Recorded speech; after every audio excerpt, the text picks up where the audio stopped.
अस्सलाम वालेकुम एवरीवन। आज हमने अपने 9.1 को कंटिन्यू करना है। लास्ट टाइम हमने क्वेश्चन नंबर 8 तक किया था, तो आज हम 9.1 का क्वेश्चन नंबर 9 स्टार्ट करते हैं। Railway track is running on a circular track of radius 500 metre. तो द रेडियस, जो रेडियस की वैल्यू होगी वो हमारे पास होगी 500 मीटर्स होगी, और हमने फाइंड करना है द थ्रू व्हाट एंगल। हमने इसके अंदर रेडियस फाइंड करना है कि 10 सेकंड के बाद कितना होगा। सो आपको पता है हमारे पास जो फॉर्मूला होता है वो होता है L is equal to R theta. इसके अंदर हमें आर तो गिवन है, थीटा हमने कैलकुलेट करना है। तो हमें किस तरह से L की वैल्यू निकालनी पड़ेगी निकालने के लिए, क्वेश्चन को सोल्व करने के लिए। देखिए इसके अंदर हमें एक उन्होंने दी हुई है स्पीड। ट्रेन की जो स्पीड है वो है 30 किलोमीटर पर आवर में दी हुई है हमें, और जो हमने टाइम भी उन्होंने दिया हुआ है हमें, वो दिया हुआ है 10 सेकेंड। तो जो हमने L फाइंड करना है, आपको पता होगा फॉर्मूला होता है हमारे पास S is equal to VT। ये फिजिक्स का फॉर्मूला है जिसके जरिए वेलोसिटी और टाइम को मल्टीप्लाई करें तो डिस्टेंस आ जाता है। तो इस डिस्टेंस को अब हम कह रहे हैं लेंथ। जो वेलोसिटी है हमारे पास, अब चूंकि टाइम सेकंड में दिया है और स्पीड आर में है, तो हम क्या करेंगे, इसको कन्वर्ट करेंगे। 30 को अगर हम 1000 से मल्टीप्लाई करें तो ये किलोमीटर मीटर में आ जाएगा, और इसको सेकंड में करने के लिए आर में 60 मिनट होते हैं और हर मिनट में 60 सेकंड। तो ये जवाब आएगा मीटर पर सेकंड के अंदर। सो ये जो हमारे पास स्पीड है वो सोल्व करने के बाद आ जाएगी 25/3 मीटर पर सेकंड। अब ये वैल्यूज हम यहाँ पर, ये मैंने क्यों कन्वर्ट किया, क्योंकि टाइम सेकंड में था इस वजह से। तो मैंने इसको मीटर पर सेकंड, दो यूनिट होते हैं, किलोमीटर पर आवर या मीटर पर सेकंड। तो टाइम सेकंड में था इस वजह से इसको मीटर पर सेकंड में कन्वर्ट किया। तो अब वेलोसिटी हमारे पास है 25/3 और टाइम जो हमें गिवन है वो है 10। तो इसको जब हम सोल्व करेंगे हमारे पास आ जाएगा 250/3 मीटर L की वैल्यू आ गई। सो अब हम क्या करते हैं, फॉर्मूला लगाता हूँ मैं दोबारा। L is equal to r theta. Now we have the value of L which is 250/3 and we have the value of radius which is 500 and we have to find theta. So अब हम क्या करेंगे, इधर 250 divided by 3, ये 500 इस theta के साथ multiply हो जाए, ये भी वहाँ पे जाके नीचे डिवाइड होगा। ये कटिंग होगी 2 पे, तो हमारे पास जो इसका आंसर आ जाएगा वो आएगा 1/6। बट इसका यूनिट क्या होगा, मैंने आपको पहले भी बताया था, जब हम L is equal to R theta लगाते हैं तो हमें रेडियन देना भी, एंगल देना भी रेडियन में और मिलेगा भी हमें रेडियन में ही है। सो जो इसका आंसर है वो है 1/6 रेडियन।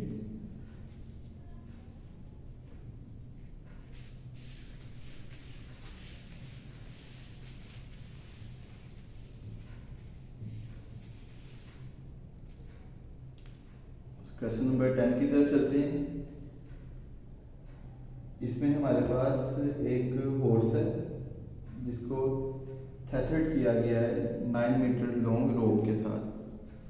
तो अब इसमें आपने गलती नहीं करनी, जब हमने एक हॉर्स को बांधा हुआ है किसी चीज़ के साथ, तो वो जो इसकी रोप लेंथ होगी, ये इस यहाँ पे हमने हॉर्स को बांधा हुआ है, इधर हमारा हॉर्स है, तो ये जो इसकी हॉर्स की जो लेंथ है रोप की, वो एक्चुअली में इस सर्कल का रेडियस है। तो यहाँ पे लेंथ लिखा हुआ है, जिससे आपने कंफ्यूज नहीं होना, ये एक्चुअल में हमें रेडियस गिवन है। तो रेडियस की वैल्यू हमारे पास है 9 मीटर, और इसके अंदर हमें एंगल बताया गया है वो है 70 डिग्रीज। तो हम क्या करेंगे, इस सबसे पहले 7 को मल्टीप्लाई करेंगे π/180 से, तो हमारे पास आ जाएगा 7π/18 रेडियन। तो ये मेरे पास आ गया, एंगल मैंने फाइंड कर लिया इधर 7π/18 रेडियस। तो अब हमने इसमें क्या निकालना है, लेंथ हमने इसमें फाइंड आउट करनी है। तो उसका फॉर्मूला होगा L = r थीटा। चूँकि थीटा रेडियन में लगाना था तो हमने इसको कन्वर्ट कर लिया हुआ है। r की वैल्यू 9 है और इसकी 7π/18, 9 1 9 2 18। So the length we get is 7π/2 और वो आएगी रेडियस मीटर में आती है, भी मीटर में आएगी। तो हम यहाँ पे थीटा की पाई की वैल्यू लगा देते हैं 3.1415। तो जो हमारे पास आंसर आएगा वो आ जाएगा around about 11 metre. Question number 11 देखते हैं।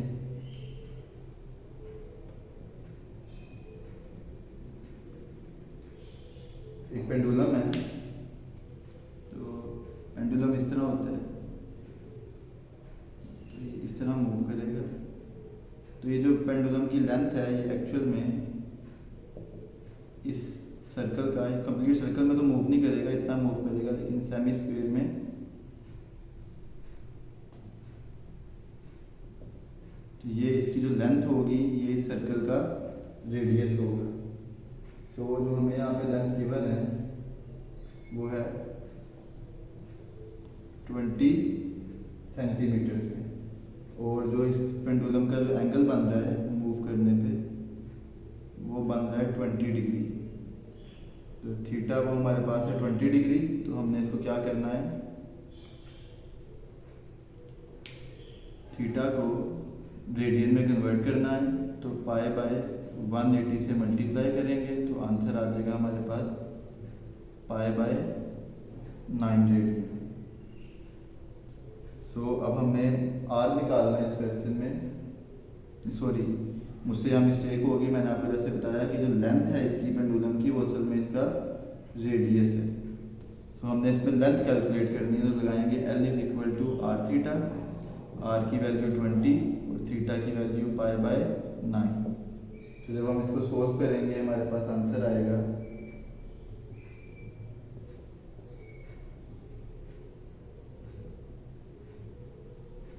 6.98 सेंटीमीटर।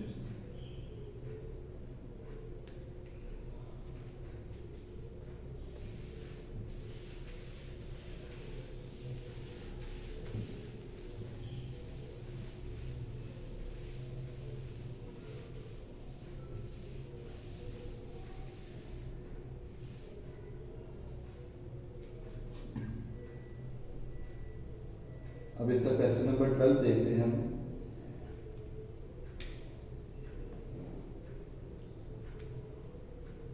इसके क्वेश्चन नंबर 12 के अंदर हमने फाइंड करना है डायमीटर ऑफ द सन। सो अगर हम देखें ये हमारे पास अर्थ है और ये सन है। तो ये सन इस तरह मूव कर रहा है सूरज के गिर्द, और तो ये फासला है ज़मीन और सूरज के दरमियान, ये सन है हमारे पास। तो जो यहाँ से लेके यहाँ तक फासला होगा, क्योंकि ये इस तरह मूव करेगा सर्कल में, तो जो इन दोनों में डिस्टेंस है वो हमारे पास इसका रेडियस होगा।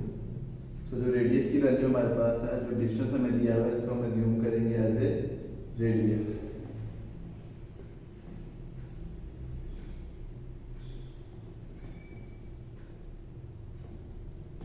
क्योंकि यहाँ से जो फासला होगा इसमें इसी के अंदर मूव करना है, तो ये रेडियस कहलाएगा। और जो हमें एंगल गिवन है इसका वो है 9.3 × 10⁻³ रेडियन। अब अगर ये एंगल था और ये इसका रेडियस है, तो जो ये चीज़ होगी ये होगी आर्क लेंथ और यही सन का डायमीटर है। जब हम L फाइंड करेंगे L = r थीटा, तो हमें क्या मिलेगा, r की वैल्यू 148 10⁻⁶ और थीटा की वैल्यू मिलेगी 9.3 10⁻⁻³ जब हम इन दोनों को हम सोल्व करेंगे हमारे पास जवाब आएगा डायमीटर ऑफ सन का वो होगा 1.3764 इंटू 10⁶ किलोमीटर।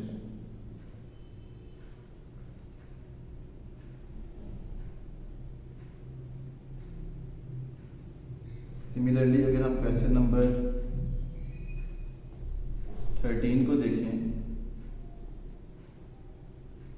क्वेश्चन नंबर 13 के अंदर एक सर्कुलर वायर हमें गिवन है जिसको कट करके स्ट्रेट कर दिया है। तो इसका मतलब है कि मेरे पास एक वायर थी इस तरह जो कि सर्कल की फॉर्म में थी और जो उसका रेडियस था वो 6 सेंटीमीटर था। अब मैंने इस वायर को यहाँ से कट किया और इसको बिल्कुल ऐसे स्ट्रेट कर दिया। तो जब मैं इसको स्ट्रेट करूँगा तो ये जो वायर का सर्कमफेरेंस है जो ये पूरा वही असल में इसकी लेंथ होगी। तो मतलब जो लेंथ होगी वायर की वो किसके इक्वल होगी, वो होगी सर्कमफेरेंस ऑफ सर्कल के।